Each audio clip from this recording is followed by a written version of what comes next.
ভদ্রতার খাতিরে আমি আপনাকে সম্মান করি ঠিকই, আসলে আমি আপনাকে কি মনে করি না। তোমরাই তো আমার থেকে ভালো জানো, দাঁড়িয়ে তো কষ্ট করে শোনার কি দরকার। তোমরাই নিজেরাই বানাবা, বার্তা দেবা, আমাকে ট্যাগ করে করে ছাড়বা। বলো, এত হাইকোর্ট সুপ্রিম কোর্ট ছেড়ে চায়ের দোকানের বিজ্ঞানীদের টার্গেটে পড়েছি।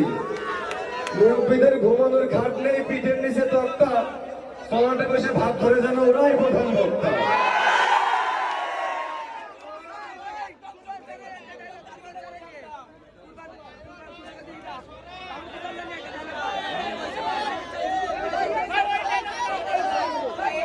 এখন রিজাউল চালায় গাড়ি, কিন্তু রিজাউলের ফোনে লো ব্যাটারি। রিজাউল আমার ব্যবসা ধরেছে এম্পল স্যাম্পল কাটারি। তাহলে রিজাউলের বার্তা রিজাউলের দিকে